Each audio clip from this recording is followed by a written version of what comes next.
So it's a little early in the character creation process to be sure, but my wife and I think that our new son Nicholas has decided to roll up a monk. So, am I a proud father? Or did he make a silly choice?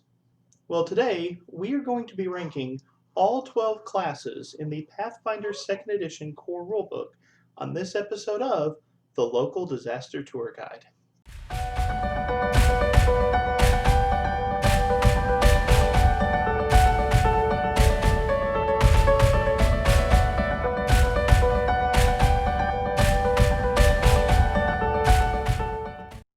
Hello everyone, my name is Mark and I am the Local Disaster Tour Guide. Welcome to my channel where we talk about role-playing games like Pathfinder 2nd Edition. I've been out for a couple of weeks because my wife and I were welcoming our first child, Nicholas, home. It is a fantastic feeling to be able to have him in our house, and if you can't tell, I am a very proud father. Thank you for being patient with us as this channel was down for a couple of weeks while we brought him home. My friends who tend towards nerdy hobbies like Pathfinder have frequently asked, what class do we think Nicholas is going to be? Well, my wife and I have observed that Nicholas is a remarkably calm child. He is very peaceful. He almost never cries. In fact, when he gets upset, he doesn't cry, he skips straight to throwing hands. So as I said, it's early in the character creation process, but we may have a monk on our hands. For our first video back on the channel, I have decided to do a internet ranking video. We are going to be ranking all 12 classes in the Pathfinder Core Rulebook, and we're going to be ranking them according to how interested I am in playing a character from that particular class. Now, I did want to do a simple video to get us started back with the channel, but I do have a reason for including this particular topic. We are close to the release of the Pathfinder 2nd Edition Advanced Player's Guide, and there will be 4 brand new classes in that book. Naturally, we will want to compare the new classes to the old classes, so I figured now was a good time to rank the old classes and see how they stack up against one another, and then we will have a good list for when the Advanced Player's Guide releases, so we can make a comparison. A few quick things about this list. While I believe you can never fully separate mechanics from flavor, when it comes to how I am going to be ranking classes today, I am leaning more on the flavor side of the equation. I feel that Pathfinder 2nd Edition has a fairly solid core mechanic, so I feel most of the classes are reasonable on the mechanical side of the equation. So throughout this list, I'm going to be looking more at the flavor of the class and how compelling it is as a hook to make me want to play a character of that type. Additionally, we're going to be talking about 12 classes today, so my commentary may move quickly through each given class. I will try to talk about some of the qualms I have with the class, some of the things I like about the class, and I'll even try to offer a few wishes that I have for the class going forward that I think would make the class more interesting. The last thing you need to know is this internet list is entirely the subjective opinion of some random guy on the internet. And as we all know, that is the gospel truth, and it cannot possibly be something that you would disagree with. So I fully expect for you to agree with me in the comments section below this video, and that is why I am the Disaster Tour Guide. Let's get going. So we are going to go from the class that I am the least interested in playing to the class that I am the most interested in playing in Pathfinder 2nd Edition. So, starting with number 12 on my list, the least interesting class for me in Pathfinder 2nd Edition is the Cleric. I will admit I'm a little bit sad to have the Cleric so far down on the list, but for me, the Cleric is a very mechanically solid class, arguably the first or second strongest class in the game. However, the flavor of the Cleric class is just lacking overall. A good example of this is domains. In first edition, domains were a critical aspect of your cleric. They were a defining choice that you made every time you rolled up a cleric. In second edition, domains have been trimmed down to the point that some clerics don't even use them. In other cases, you have mechanics for the cleric that are just straight up bad flavor. The War Priest subclass ends the game equally proficient to the cloistered cleric with the deity's favored weapon. Why is the War Priest so ho-hum when it comes to actual combat? If you ask me, I feel like the cleric is a class that has fallen victim to Paizo's urge to create very mechanically balanced classes. If you look at the playtest for second edition, the cleric was actually stronger in the playtest, and they had to trim it down a little bit in an effort to make it balanced against other classes in the game. This is a noble endeavor, but unfortunately I feel like Paizo skipped out on a lot of the flavor that the cleric class should have. In fact, if you want the flavor of a cleric, roll up another more flavorful class and just take one or two cleric archetype feats, and you will get pretty much all of the flavor that the class has to offer. This is a very sad statement, and it leaves the class very uncompelling for me. There are some bright spots with the cleric. In particular, I like the avatar spell. I like the fact that Paizo has included 20 different versions of the avatar spell depending on which deity your cleric worships. However, I shouldn't have to wait for level 10 spells to actually get some flavor for the character that I'm playing.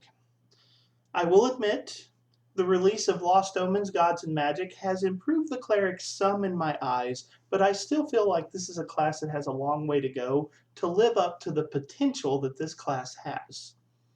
My wish for the cleric going forward, I would like to see Paizo add another subclass to the cleric.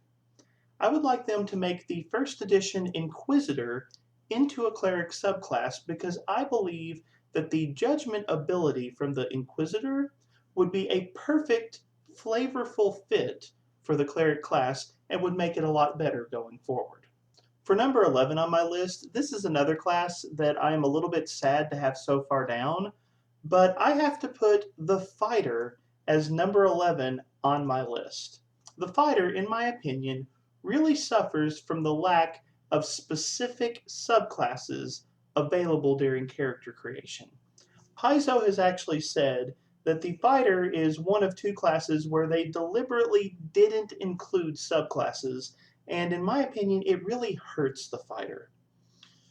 In second edition, Paizo has pushed the Fighter to be a much more interesting and tactical class. You have a lot of interesting and engaging actions that you can perform in combat, and I applaud Paizo for their effort to make Fighter more than I attack it with my sword.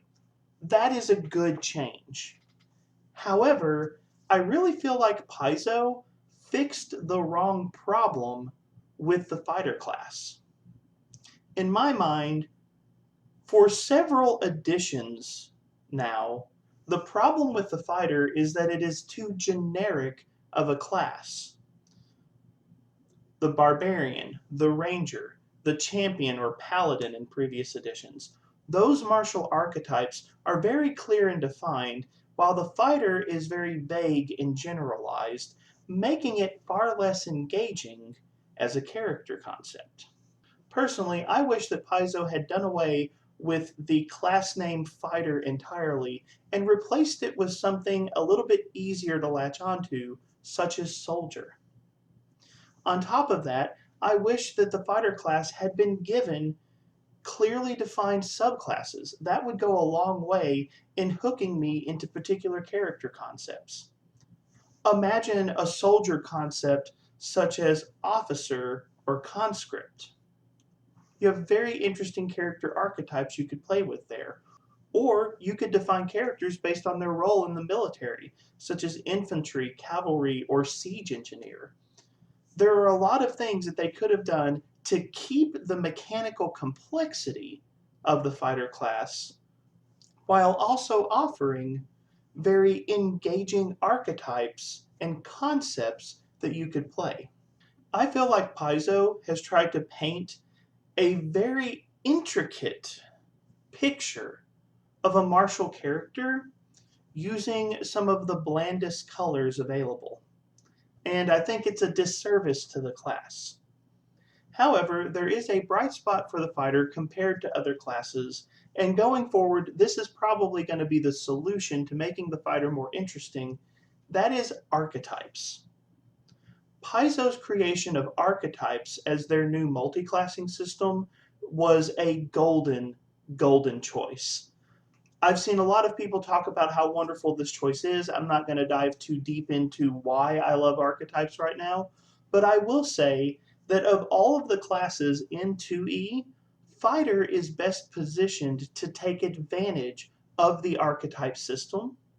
So, Paizo, if you want to make the fighter more engaging, make sure you are including interesting archetypes, especially archetypes that are going to be appealing to fighter players out there. That is, I think, the best option to improve the playability of this class going forward. Now, for numbers 10, 9, and 8 on my list, I'm going to go ahead and tell you these three classes, you could really rearrange them in terms of how interesting they are to me. I had a hard time deciding exactly where these three classes would fall relative to one another. Number 10 on my list is the Sorcerer. Number 9 on my list is the Ranger. And number 8 on my list is the Rogue. I would like to talk about the Sorcerer and the Ranger together because really these classes kind of have the same issue for me. The Sorcerer and the Ranger are both classes where I feel like Paizo improved the core of the class in a meaningful way, but other classes just did it better. Let's start with the Sorcerer. The Sorcerer is a class that is absolutely defined by its subclass. There is no class in the game more reliant on their subclass than the Sorcerer when it comes to defining what a character is and what a character does. Now, I will say, for a bright spot on the Sorcerer class, I love the fact that a Sorcerer's bloodline now determines which of the 4 spellcasting traditions the Sorcerer gets to use. That was a genius change. Bravo, Paizo. I love that about this class. But beyond that, the Sorcerer bloodlines just don't offer quite as much flavor as I want them to offer.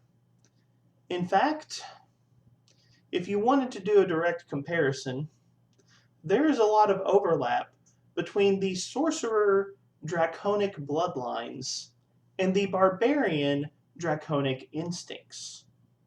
And at the end of the day, the Barbarian did it better. Ranger, which is number 9 on my list, is another class where I feel like Paizo did a good job really focusing the core of the class. The new Hunt Prey action is excellent, and I enjoy the different Hunter's Edges that you can choose for the Ranger. I feel like those are very positive spins on what the Ranger has been, and I will even go on record and say I prefer a Ranger class that doesn't cast spells. I feel like that was a very good change.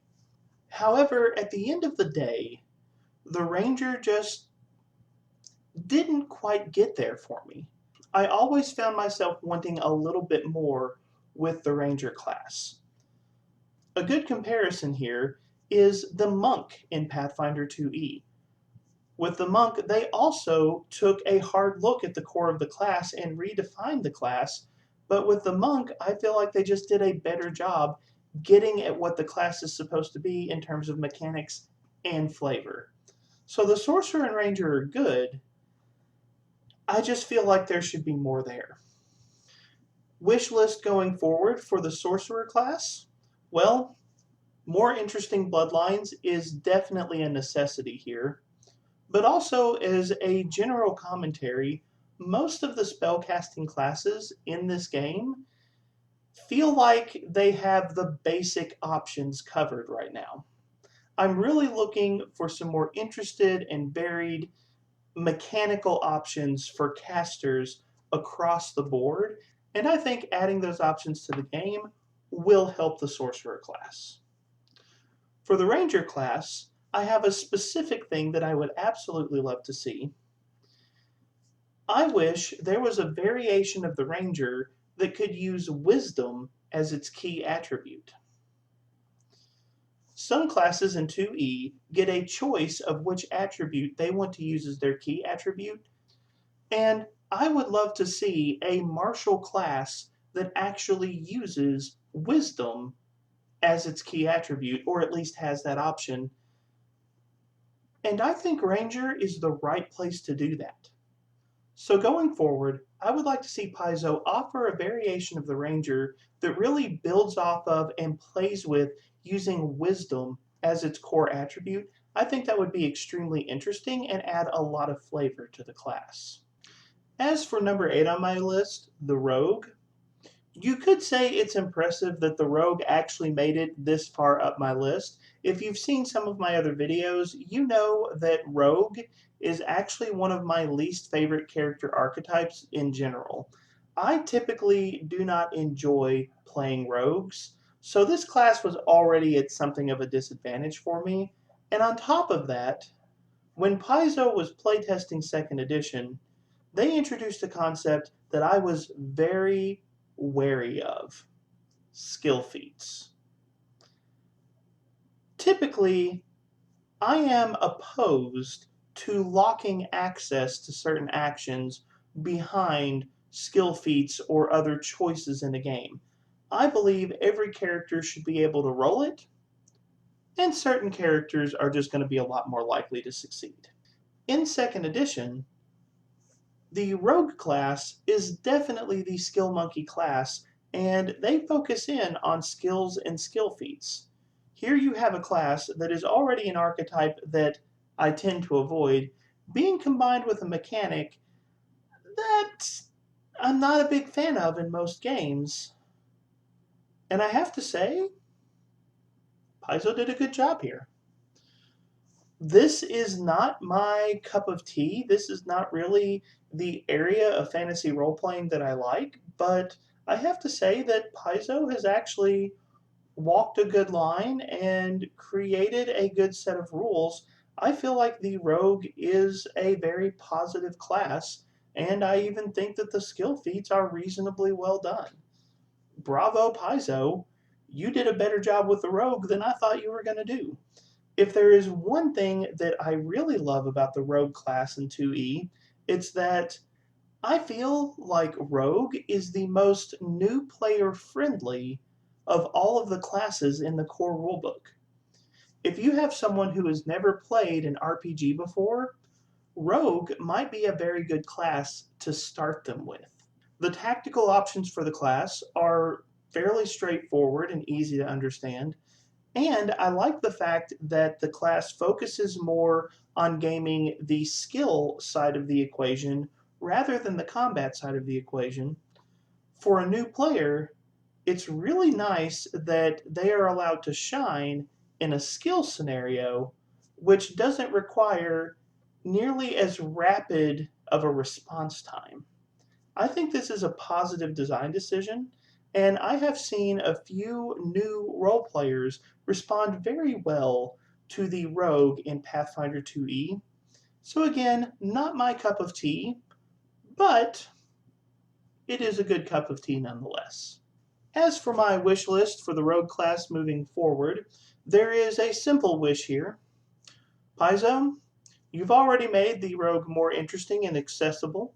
You've actually managed to make skill feats something that I can appreciate in Pathfinder 2nd Edition. So if you really want to knock the Rogue out of the park for me, there's just one thing that I think you could add that would really seal the deal. Vehicle feats. I love vehicles. Vehicles are always important in my campaigns. My players are obsessed with vehicles. And right now, even with the Game Master Guide, your vehicle rules are still just a little lackluster. Please give me some vehicle options. The Rogue class is the perfect place to add some vehicle rules, so please give me some vehicle feats and I will absolutely love what the rogue has to offer.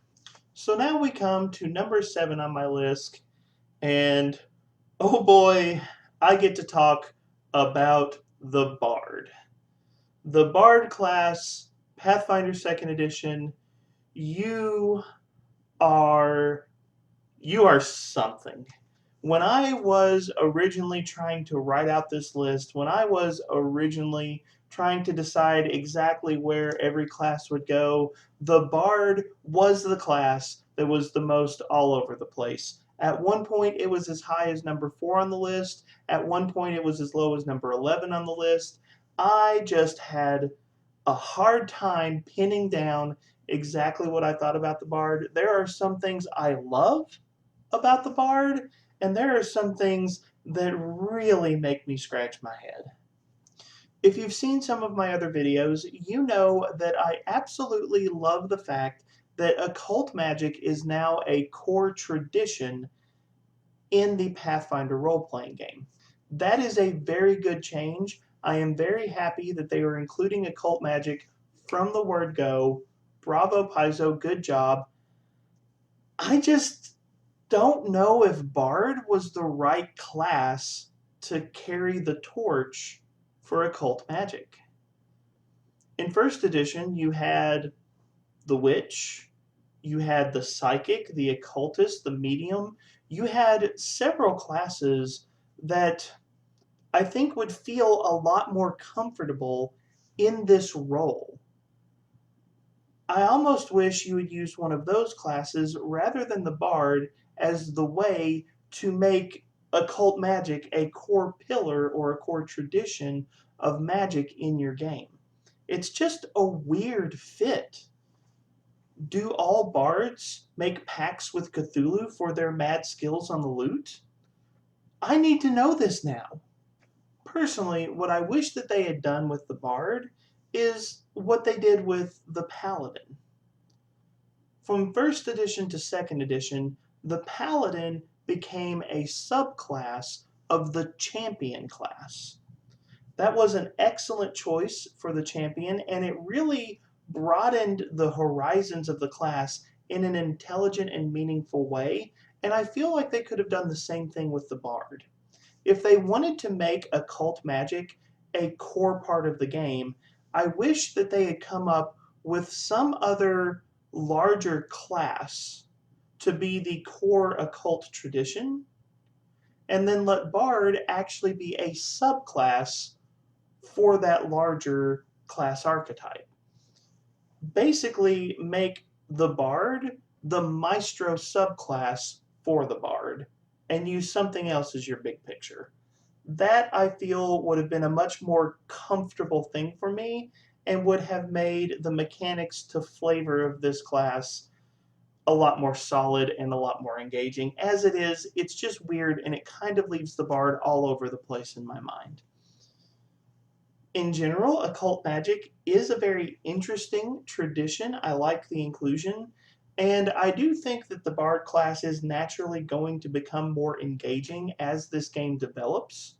I've already said that with the caster classes, it feels like the core rulebook had to get the basics down, and they haven't really had a chance to explore a lot of the variety that is inherent to magical traditions. So I think as magical traditions get more varied and as those options open up, I think we're going to see the Bard class get more interesting and more engaging. But I do really wish that Paizo would add another standard bearer for the occult class, because right now Bard is kind of in a weird place. So now we're on to the top half of my list, and as we go along, the classes are going to get a lot more interesting and engaging for me. And number 6 on my list is the Monk. The Monk is a class that has always been a little bit middle of the pack for me, and it's only moved forward a little bit in my estimation from previous editions to this edition, but I will say I think Paizo has done a good job looking at the core of the Monk class. They have reimagined exactly what Flurry of Blows is and what it should mean for the Monk class. And even though they decided not to make any subclasses for Monk, the fact that they really dug in and made stances for Monk a serious mechanic, that has gone a long way to offering very unique flavors for different Monk characters. So overall, I feel like they have really addressed the core of what the Monk class is, and they have made it very interesting. I also like the fact that they've made the mystical side of the Monk optional. If you like the key powers, you can use them.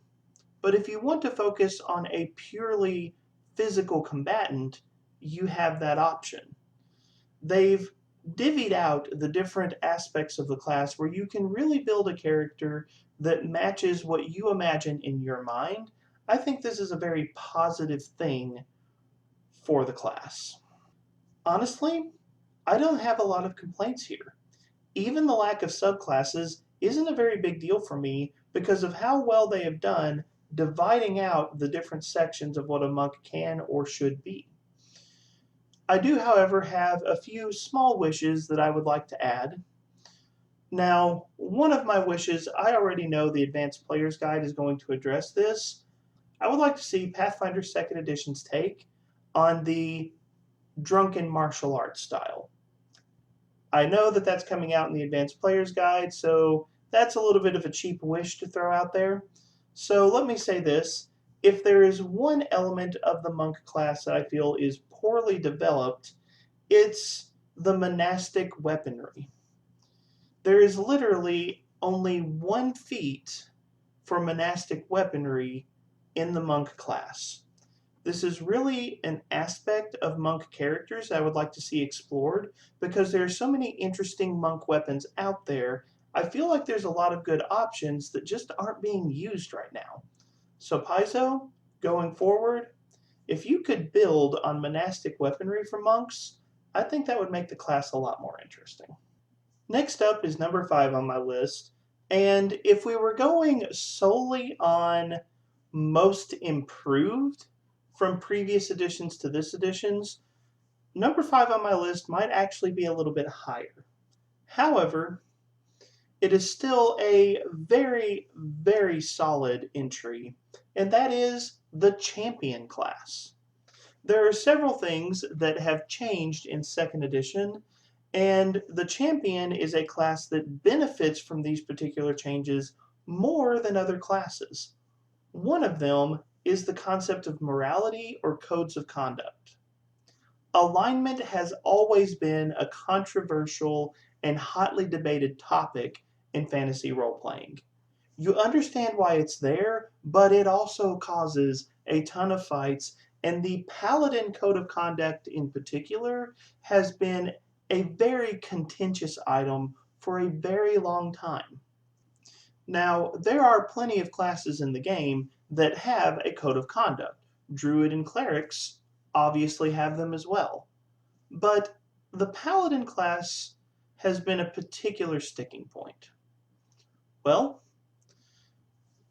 2nd edition took the time to really focus on how morality or codes of conduct should be built for characters.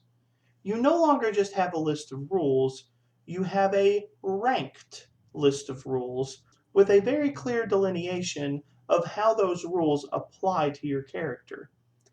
It's clean, it's clear, and it removes a lot of the debate that a player and dungeon master might have over what a character's actions should be. I'm very glad that Paizo did this, and it is a huge benefit to the champion. And also, I like the fact that it's the champion. This might be the single smartest thing that Paizo did. The paladin is no longer a lawful good class only. They have taken paladin and made it a subclass of a larger class, which is the champion, and in the core rulebook, you have 3 champions available: the lawful good paladin, the neutral good redeemer, and the chaotic good liberator. Creating more choices is always a good thing, and I think that the Paladin now Champion class benefits from that as well. Characters who want to play the heavy armor tank archetype or the knight in shining armor concept now have more options available, and this is a huge benefit to the class. I realize here that I haven't talked very much about the mechanical aspects of the champion class, but honestly, this is a class where the changes to the flavor side of the class carry so much weight and have done such a good job. Paladin is, in my mind, one of the most improved classes in the game because of the fact that they switched from Paladin to Champion. In fact, Paladin is actually outshined by another subclass in my mind. Of the 3 subclasses available in the core rulebook, the Redeemer subclass is amazing. I have already seen 2 of my players roll up a Redeemer champion, and I have seen some phenomenal role-playing come out of those choices. It has been a wonderful addition to my gaming table, and hats off to Paizo. You did a fantastic job when you created that option. I haven't seen any Liberators yet, but I feel like I'm going to get some good gaming experiences from that subclass as well. Now, going forward, there's a very obvious build order, I guess you would say, when it comes to the champion wish list, and that's just champions of other alignments. We already know that the evil alignments for the champion class will be available in the Advanced Player's Guide, and I look forward to the neutral versions of champions as well. Those are obvious wish lists for this class, but there is one other thing that I would really like to see. The champion class is a natural leader class. And so I would like to see some options put forward for the champion class that would develop it as a commander or a leader. I think that would be a natural fit for the class, and I think it would go a long way to enhancing the already excellent flavor that the champion class offers. But let's move on to number 4. And this is a class that was a little bit of a surprise to me when I composed this list. Number 4 on my list is the Wizard. Narrowly missing out on the top 3 is my all-time favorite class. If you have watched my other videos, you know that I love the Wizard, and I do feel like Wizard is a very strong contender in Pathfinder 2nd Edition. I'll get this out of the way. The best thing about the Wizard is you build your own subclass. Yep, that's right. Wizard at level 1 has 3 different options that they get to use to really define the flavor of their class. They get to pick an arcane bond. They get to pick an arcane school.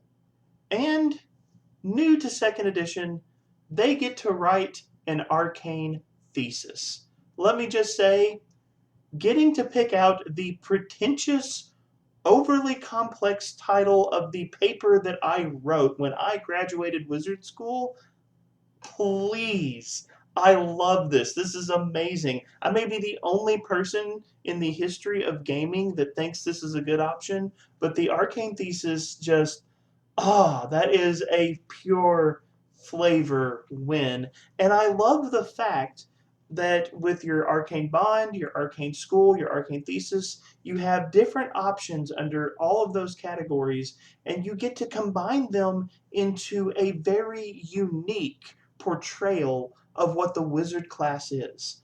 I love the fact that you build your own subclass for the wizard. Fantastic work, Paizo.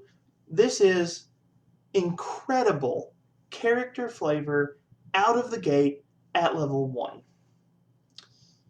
Honestly, the only thing that really hurts the wizard is that most of its flavor is front-loaded at level 1.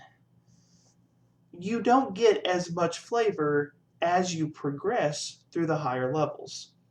I've already said this is a very common issue with casters in 2nd edition. With the core rulebook, they had to get the basics covered. They really couldn't do anything special until the basics were there. And so I do feel like that kind of hurts the wizard here. The higher levels for the wizard are kind of basic. They're kind of vanilla compared to what is available in other editions of the game.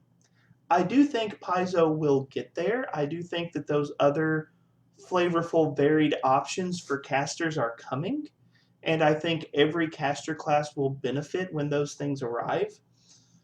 But right now, I would have to say, if I have a criticism of the wizard, it's that most of the flavor is front-loaded in those 3 choices at level 1. I want to see more options as the game develops. Now, I do know this is coming, but I do want to emphasize that this is a big one for me. I want to see more options for familiars. Paizo, I'm glad that you have build your own familiar rules in 2nd edition. Again, lots of flavor there. But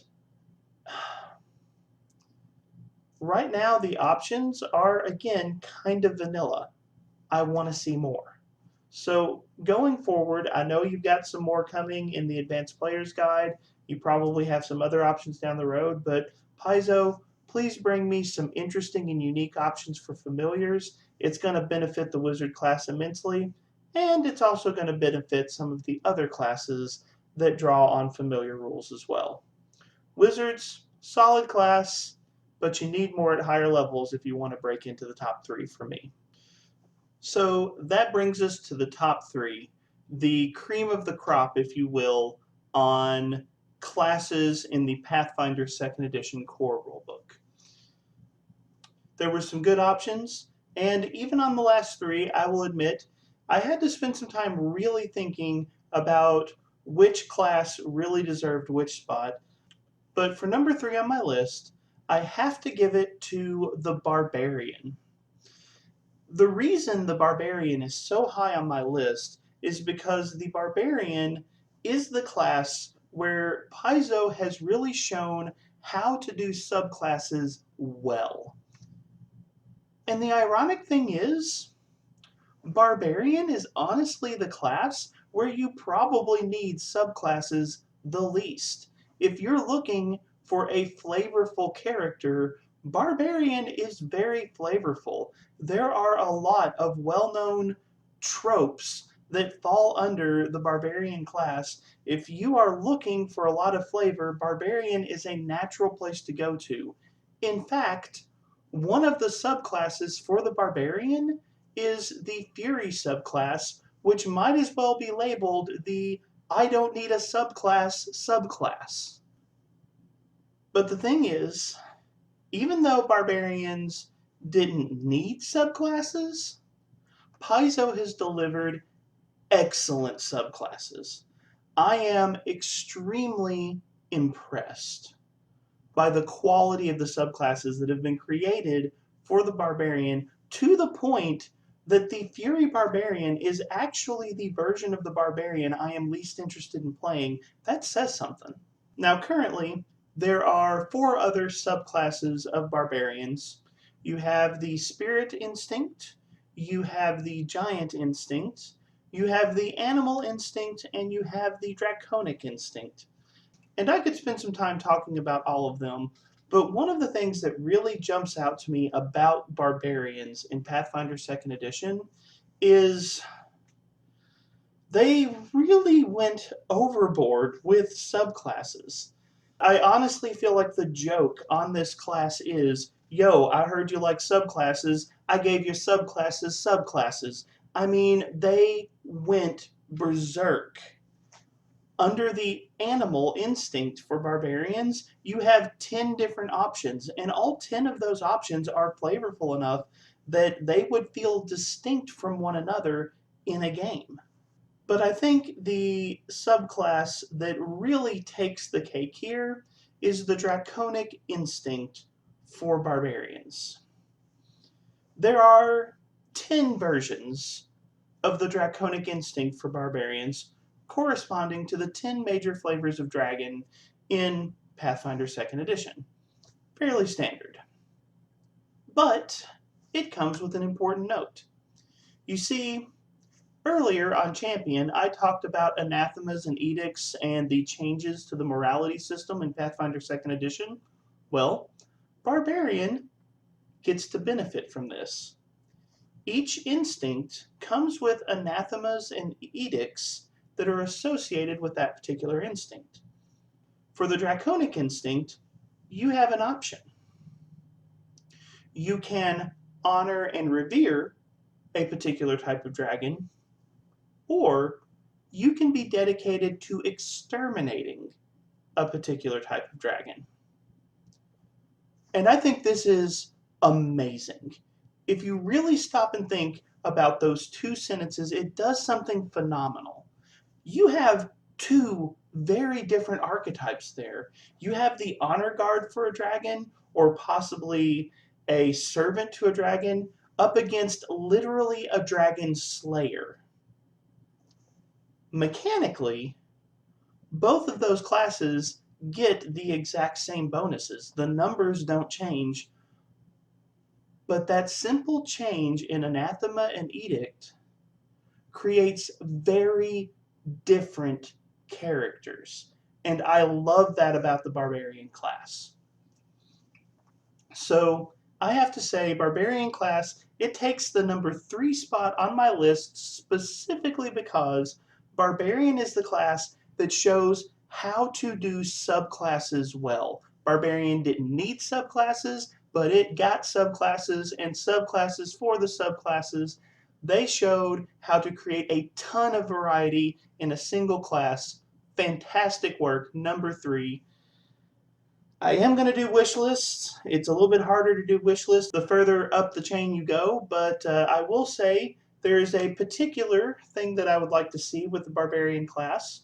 Currently, one of my players in Pathfinder 1e is playing a Drunken Rager Barbarian, and there's not really any way to do that in 2nd edition, so I would like to see some of those rule sets brought forward to 2nd edition. So that's my wish list for Barbarians in 2e.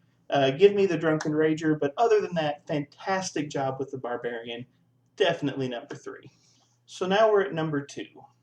And I will say that my number 2 choice on this list is what I consider to be the most flexible class in the Pathfinder 2nd Edition Core Rulebook, and that is the Alchemist. I'll go ahead and say this. I didn't expect Alchemist to be as good as it was. I remember the Alchemist class in 1st edition. It was fun. I had a memorable character that was an Alchemist. I enjoyed playing an Alchemist, and I was glad to hear that they were planning on bringing the Alchemist into 2nd edition. But I did not expect them to knock it out of the park the way that they did. The Alchemist class is genuinely amazing. Now, I will admit I'm a little bit biased here. Flexibility is very important to me when I create characters. I like playing characters that have the ability to respond quickly and effectively to a variety of different situations. Specialization is nice, but flexibility is extremely powerful. And the Alchemist class is by far the most flexible class in Pathfinder 2nd Edition, and the more I have dug into 2e's Alchemist, the more that I love it. But beyond just the mechanical flexibility, I love the fact that alchemy is not a magical tradition. In 1st edition, Alchemist was an offshoot of arcane magic. But in 2nd edition, it's not a magic, it's a science. Or, well, maybe a pseudoscience, depending on your thoughts. But they actually took alchemy and removed it from the magical traditions and made it its own unique thing. And I love that. I feel like alchemy is sort of a secret 5th magical tradition in Pathfinder 2nd Edition. And I love that flavor that alchemy is doing something that the mages in Pathfinder aren't doing. Fantastic flavor, absolute win in my book. Now, I will say this of the Alchemist class, it lacks some polish as a product from Paizo. Of all of the classes in the core rulebook, I would definitely say that the Alchemist class is the roughest.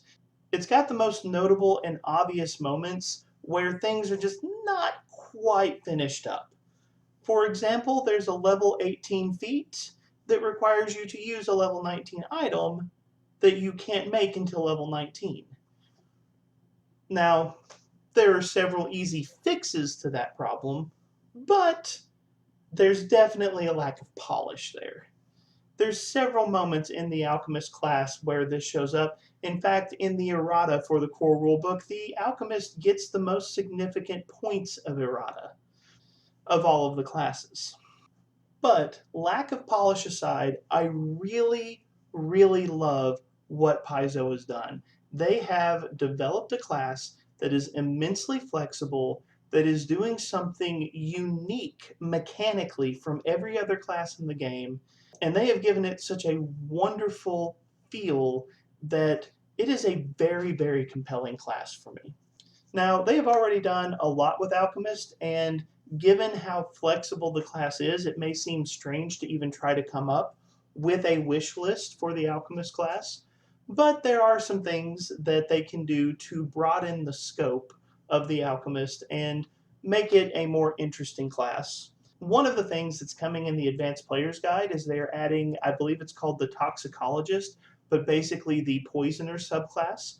I think that's going to open up a lot of fun options for gaming groups. But there is one thing I would love to see Paizo actually do with this. I would like to see Paizo publish a variant Alchemist. I would like to see the Engineer class, roughly the equivalent of the Artificer from D&D 5e. Alchemist is a class that is focused very heavily on crafting as a skill. One of the new things that you can craft are powerful snares. Crafting, snares. I think we have the beginnings of a very fun class that you could very easily develop. Paizo, if you see this video, I just want to throw out there, reskin the Alchemist and give me an engineer. I think that there are a ton of players who would absolutely love to play a class like that. And if I haven't persuaded you yet, gunpowder? I think you know where I'm going. So anyways, that's my number 2, the Alchemist class. So that brings us to number 1. What is my pick for the best class in the Pathfinder 2nd Edition Core Rulebook? Well, I can't bury the lead very well, because if you've been keeping score, you already know that the answer is the Druid. I love Pathfinder 2nd Edition's Druid. It is such an entertaining class. The options in this class are amazing.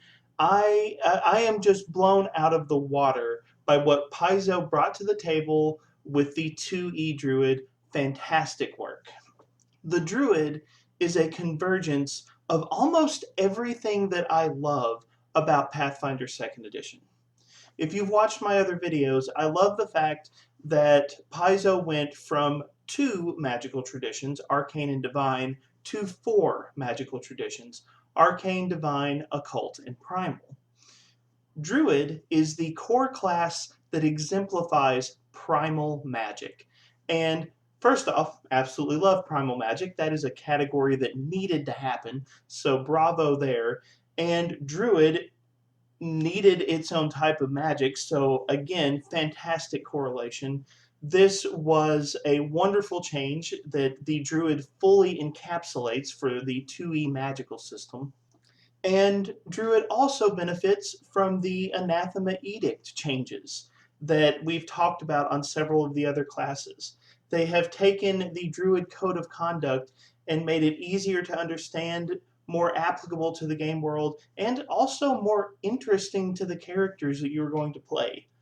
Druids now have different codes. depending on the order of Druid that you are playing. An Order of the Storm Druid and an Order of the Wild Druid, yes, they have similarities, but they also have important differences in their moral outlook on the universe.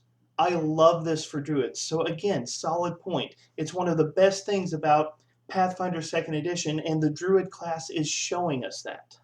And we've hit this several times, so let's talk subclasses. Druids have fantastic subclasses.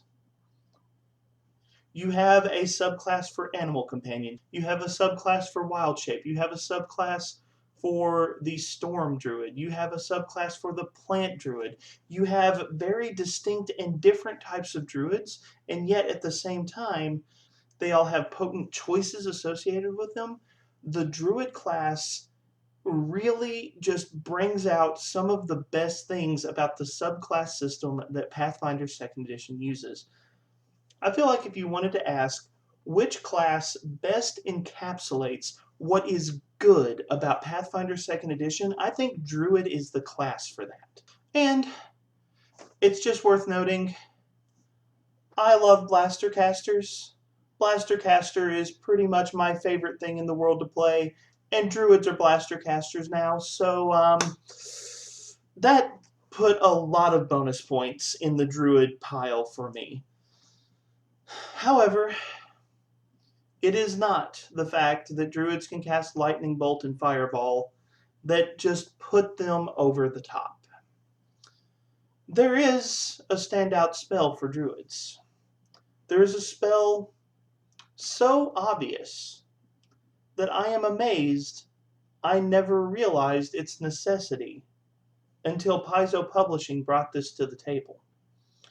The Druid 10th level spell, Nature Incarnate, offers two options, but we're only going to talk about one. Druids now have a wild shape option called Kaiju Form. Nerds of the world rejoice. You can play Godzilla. I don't know how you top that. Druid is my favorite class. I cannot believe I have never realized how necessary of a concept that was for Druids until Paizo Publishing showed that to me. Just wonderful work. You knocked it out of the park. Fantastic job on almost every aspect of the class. Druid brings the mechanics and the flavor and brings them nigh unto perfect. The best class in Pathfinder 2nd Edition, hands down, has to be the Druid. But I will do a wish list because that's part of the reason this video is here. If I was going to improve the Druid, what would I do? Well, the Advanced Player's Guide is already bringing us some new animal companion choices, and that is going to be another solid win for the Druid class. Definitely looking forward to that. But there is one thing I do think I would like to see for the Druids.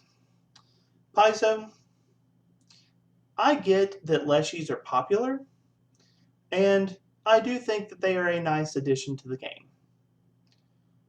But please, can we have other options for our Order of the Plant Druids? I like that our Druids can walk around with a Leshy, but there's a lot of other plant life that Druids could potentially walk around with. Treebeard, for example? Maybe? I don't like the fact that one of the Druid subclasses is limited to Leshies, and I would like to see you offer some other options in the future. It's a tiny nitpick for an otherwise phenomenal class, but it is something I would genuinely love to see. So that brings us to the end of our list. My ranking for the core 12 classes in the Pathfinder 2nd Edition Handbook. At number 12, we have the Cleric. Number 11, the Fighter. Number 10, Sorcerer. Number 9, Ranger. Number 8, Rogue. Number 7, Bard. Number 6, the Monk. Number 5, Champion. Number 4, Wizard. Number 3, Barbarian. Number 2, Alchemist. And at the top, my pick for the best core class in Pathfinder 2nd Edition has to be the Druid. This is my ranking for all of the options that are available in the Pathfinder 2nd Edition Core Rulebook. But let me throw it over to you. How would you rank all of the classes in the core rulebook? Where do you agree with my list? Where do you disagree? Please leave your thoughts in the comments down below. Also, if you enjoyed this video, like it, share it, subscribe to the channel. All of these things help my audience to grow. It's good to be back. Thank you for joining me for this conversation today, and have a wonderful day.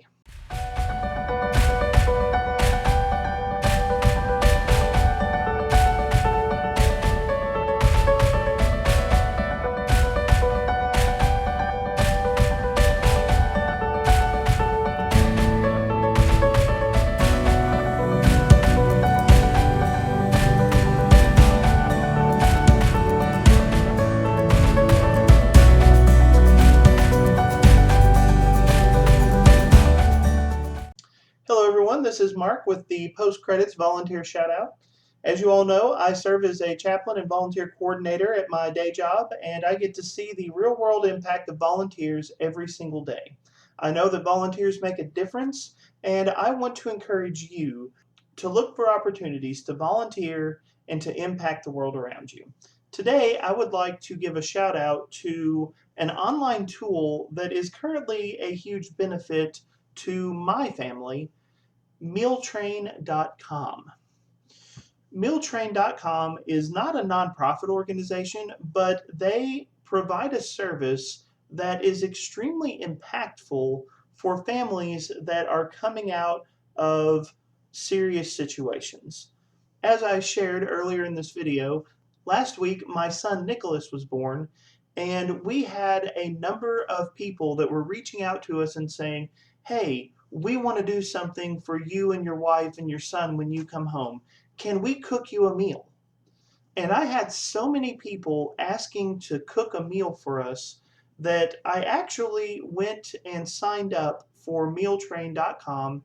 They have a free service where you can go in, punch dates on a calendar, and people can sign up to bring you food. It's simple, but it's powerful.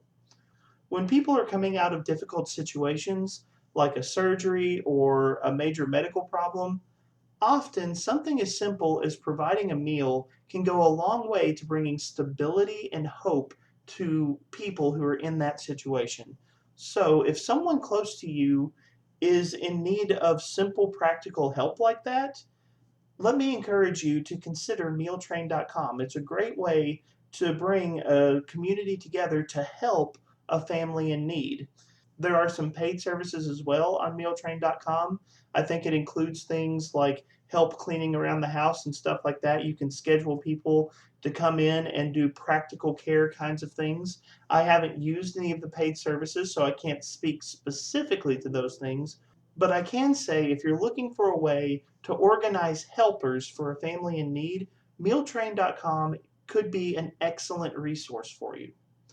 But regardless of the resources you use, and regardless of the form that your help takes, let me encourage you, look for those opportunities to volunteer, look for the people who need help, look for a way to make a difference. I can tell you, it truly changes the world. Have a nice day.